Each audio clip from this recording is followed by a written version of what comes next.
and welcome back to BookTube with Amy. This is going to be my most recent weekly wrap up.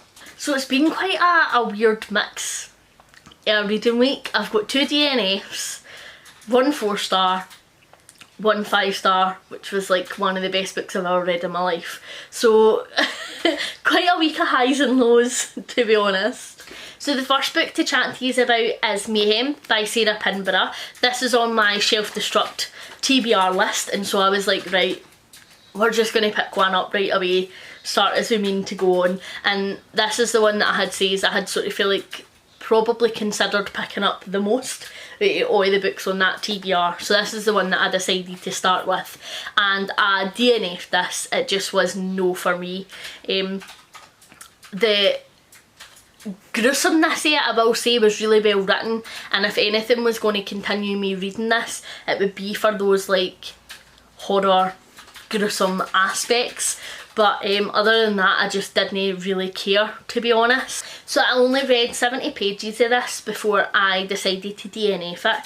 I just couldn't get on board with our main character. I couldn't connect with him in any way. I found him very arrogant and quite up himself, and I just was like, I am not going to like you, am I? And I just didn't ever grow to like him. And I think that he is quite a troubled character. There's going to be spoilers here, so if anybody wants to read this, head away once the spoiler warning is away. So he, early on in the book, is in opium dens and is using opium. And like, I just feel like, how many times has that been done, like where it's a Victorian detective who like ends up turning towards opium. Like, it's been done so many times, it's just dull as fuck now. And so I was just like, alright, here we go again, great. We're going to have to deal with him being like an unreliable narrator, because we didn't know like if he's going to be high off his tree, or like if he's going to be actually telling us what he's telling us. And like, that's just going to annoy me, because I just can't deal with a mystery. I can't deal with no knowing to the end of the book to find out what was happening, what was no.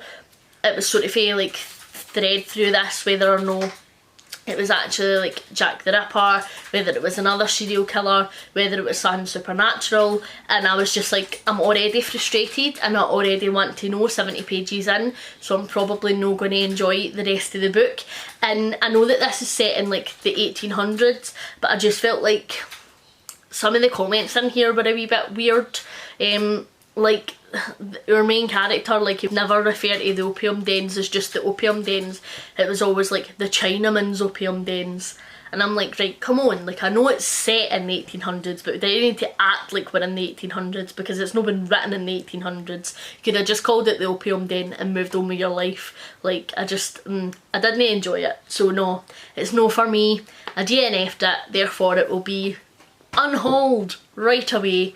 And that is one book at least off my Shelf Destruct TBR. This clearly shows me that it was right to be on my Shelf Destruct TBR, because this could have languished on my shelves for another couple of years, and then I could have picked it up down the line and it would have been a disappointment. So I am pleased to have picked it up and to have made the room for it at least.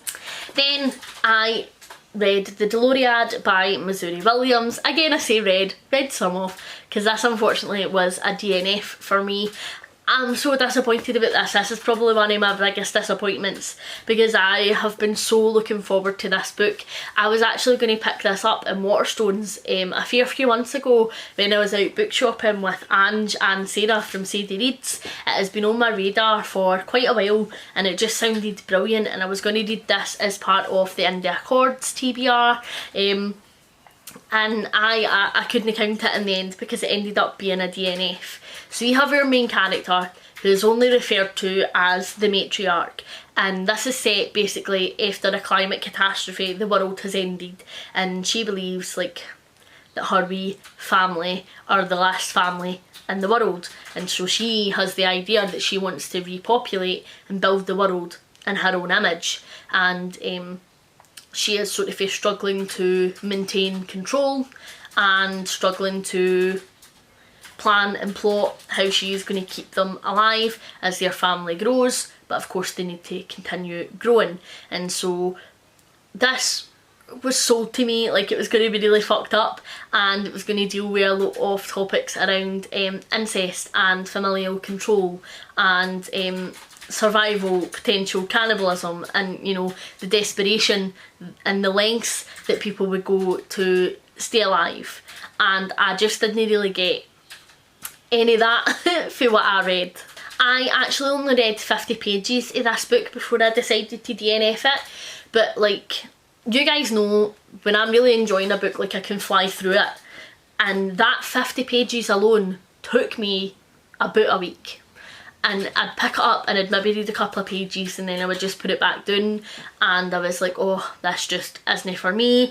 And then like I ended up being like, right, well, if you read X amount of pages a night, you can read some of this other book that you are enjoying far more. And like I was always goading myself into reading it, which just isn't fun. And so I was like, Ken, what? I'm not gonna do it anymore. Like, it's just no happening. It's a DNF and that's it. The prose in here is so dense. Like, the sentences are just so long and they don't need to be, and like the author can never just get to a point and say the point. Really nice use of, you know, letters. Like, he's got to give you 18 similes, 19 sentences, and like 20 other literary references as to why that point's valid. And it's like, aye, cool, we get it, mate, you're smart, well done. It was just dull to me, what I read. And it felt like, I don't know if anybody's seen that episode of Friends where Joey is writing Monica and Chandler their reference as to why they should be able to adopt a kid, and he runs like every sentence through a thesaurus and changes all the words, and therefore it doesn't make sense anymore. Like, that's what this book felt like to me. Although it made sense, it was just like, right, you could have said that in a much simpler way that would have been easier and far more enjoyable for me to read, but like, you haven't. And while I was actually interested in some of the themes in here this book explores, it makes really interesting commentary around sort of the generational divide and like the use of generational language, which I found to be quite interesting, because we all know, like, I'm all about the different use of language here.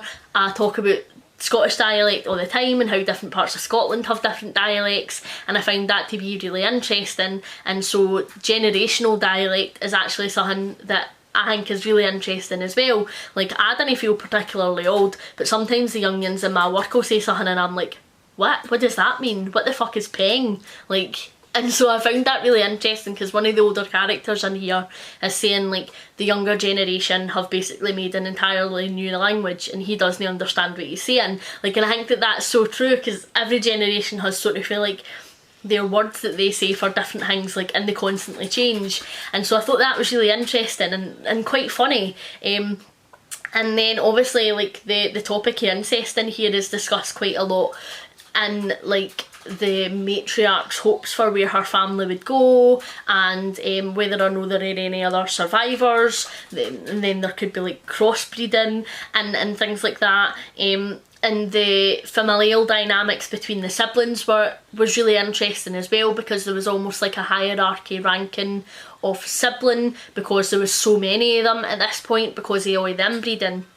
And again, that was really interesting to me, but the author just didn't get to the point enough, and we didn't have enough time to spend with your characters, really, I felt, to really explore some of these deeper themes that would have drawn me in earlier, because like, it was like the author was basically just like, and here's how smart I am, is how it came across to me. And so I just didn't really go on with it, which is a shame, because this has been such an anticipated release for me and I've been so looking forward to reading it.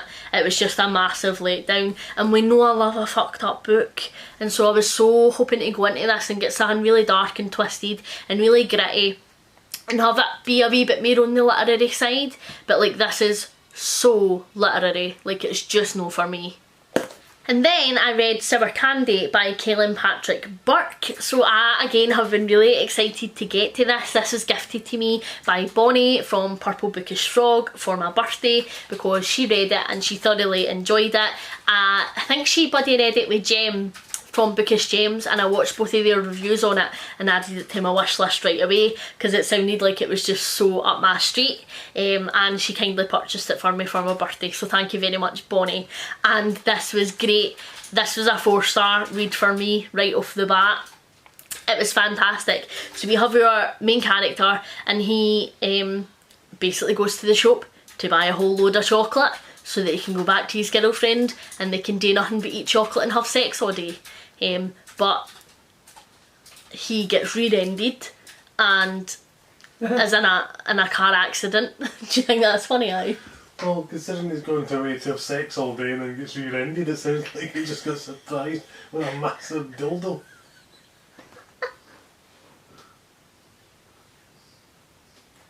Let me rephrase that. So he has... Choke on your Mars bar if that happened. So he has a bit of a weird encounter in the shop with this little boy, because this little boy is like screaming his head off, and the mum is basically not really doing anything about it, and the manager needs to ask them to leave because this wee boy is just like absolutely getting it loudy. And then he leaves to head back home, and his car gets rear-ended, and he gets out of the car to obviously check if everything's okay. He is like badly hurt his ribs, and he wants to check to make sure like the other passenger's okay. Somebody else phones an ambulance and they go to check if the other car's alright, and it's the mum for the shop who walks out of the car, and it basically goes for there. So again, this is going to encroach spoiler territory here. So the wee boy is in fact not a wee boy. We never really find out what he is really, but he is some form of spooky monster, and the wee boy has now decided that this guy is his new daddy. And the old ma dies, and she basically says to this guy, he's your responsibility now, and he's like, what? And when he gets back to his house, his girlfriend isn't there. Turns out they've broken up, and they've been broken up for quite a while, and there are all these pictures of this wee boy and him at various stages of their lives on the wall, and the wee boy is there, living there, and calling him dad. And he is like, right, you're clearly no my bairn, this isn't right. And he starts phoning through people in his phone book to be like, hey, I didn't have a wean, and they're all like, aye, you have a wean, what's wrong mate? And so he's like, what the fuck? And so he's basically left with this wee demonic creature. I really enjoyed this. Like I say, it was a 4-star for me. The suspense in here was done brilliantly. Like, it was just enough for when you, like, there was a particular line in here, when I read that line, like, my heart was thundering, and I was like, oh fuck, like, shit got real. And I really loved that. And it wasn't like I had to wait to the very end of the book for all that suspense to come to fruition. It was done quite quickly, which I really enjoyed. And I think that's maybe because it was a short story and no a novel. The author didn't feel like he had to drag and draw everything out, which I thoroughly appreciated. The only downfall for this, for me, was the ending. Like, it's quite an ambiguous ending, and we can sort of guess what's going to happen next, and I don't mind that at all, but we get like no answers really, and that bugged me a wee bit because it just left me with more questions than it did answers. But I still really enjoyed the experience of reading it, and I would definitely check out more of Keelan Patrick Burke's works because I did thoroughly enjoy this. I will be honest with you, and I didn't remember at this stage what I used this for in the Indie Accords prompts, so I'm just going to pop my board up. I think this was maybe 5-star prediction? I think it was. Can't remember, but I will pop it up also. Because I DNF'd the Delorean as well, that was going to be my book that I used for reviewing a book under 200 reviews, and I will only be using that, and so I'm just going to double up and use my David Sodergren book for that one as well. And then on to the star of the show, I read On a Sunbeam by Tilly Walden, and this book, it just gave me all the feels. It was absolutely everything that I ever ever needed. So we have our main character Mia, and this jumps forwards and backwards in time. In the current day, she has joined part of a work crew who go around fixing buildings in space, and it's about her getting to know the team on board and building relationships with them. And then we jump back in time to her school days, where she is quite the rebellious teenager, and we get to see her build and form a relationship with Grace, who she then starts to date. And obviously both timelines come together. And this was just, oh, it was brilliant. I am going to spoil it because I want to gush about it so badly. So like, spoiler warnings if you ever plan on checking this out. It was just brilliant. Like, it was so good. I didn't really like Mia to begin with, right? And like, this is a chonky graphic novel, and so I was like, like, might not like this. I liked some of the other members of the crew, but I was just struggling a wee bit to get on board with Mia because I never really understood where she was coming from with some of the decisions she was making. Like, it felt like she was just being a bit of an arsehole for the sake of being an arsehole, to be honest. But then actually, like, she really did grow on me, and I think that the development of her relationship with Grace really helped there as well, because we got to see this completely other side of her, where she was really kind and friendly and lovely and very caring, and I just loved that. So basically, her and Grace get split up, right? Grace needs to go back to her home planet, there's drama. Mia gets held up and doesn't get a chance to say goodbye, so Grace leaves thinking like that they're done, that they're finished.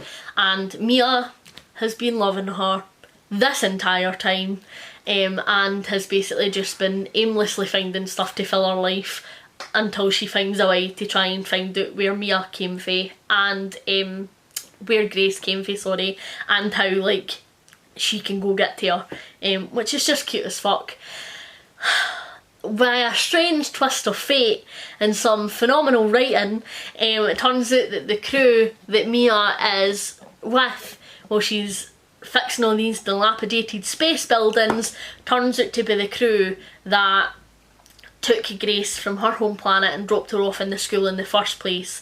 And it just so happens that another member of their crew comes from the same home planet as Grace, and so they have like an expert there to help them navigate how to get in and get out of this really hostile planet, in this crazy environment. And they all decide to go on a mission to save Grace so that Mia has a chance at having her happy ending. And it was just phenomenal. It was so brilliant. Like, found family up the wazoo. Like, it was just great. I loved every single character in here by the end of it. I can't tell you how many times this book actually made me great. Like, and I was hormonal when I read it, I'm not gonna lie to you, but I think even if I wasn't hormonal I would have been bubbling. But like, it was ridiculous to the point where like I was sobbing and like trying to also talk to Simon at the same time about what better happened at the end of this book, otherwise I would greet even more. Like, proper big petted lip sobs. It was phenomenal, and the artwork in here is just gorgeous as well.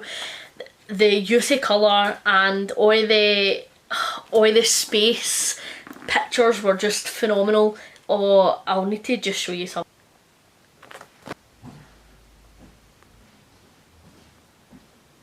As much as I loved Grace and Mia's relationship in here, and I so did, like I was rooting for them so hard, I also loved a lot of the relationships between the crew in here. I really loved how protective Jules was of Elle, and how she would just stand up to anybody that wouldn't respect their pronouns or wouldn't have the decency to, you know, get to know Elle and understand that they didn't speak. I loved the relationship in here between Alma and Jules. I loved the relationship between Jules and Chaz. Oh, I just loved them all. They were brilliant, and I just loved how much they had each other's back and how ride or die they were for each other. And it was brilliant, and I really loved the ending as well. Like, I was so sobbing, and like I sobbed for a good 20 minutes after it finished. Like, just big ugly happy tears. It was just phenomenal. It's one of the best graphic novels that I have ever read. Like, I am so emotionally invested in these characters. And after I finished this, I sat and I went through everything that Tilly Walden has ever written and added a whole bunch to my wish list because it was just superb. I really loved the messaging in here as well. There's some like really great social commentary in here that doesn't feel like you're getting hit over the head with it, and it's no like shoving it down your throat. It's just there and it's really subtly woven in. But it was just phenomenal. It was such a 5-star for me. I would recommend everybody to pick this up. It's phenomenal. I will add in my Indie Accords bingo board so that you can see the prompt that I used for on a Sunbeam as well. I think this was to read a book in a format I wouldn't normally read because I am not a huge graphic novel fan. Like, there are particular graphic novels that I have enjoyed in the past, but I am not a huge reader of them all the time, and so I thought that that would count for this prompt because it's something that I'm definitely getting into a wee bit. Thank you very much for watching. Hopefully you're enjoying everything that you're reading at the moment. Please like and subscribe if you haven't already, and I will catch you in the next one. Bye!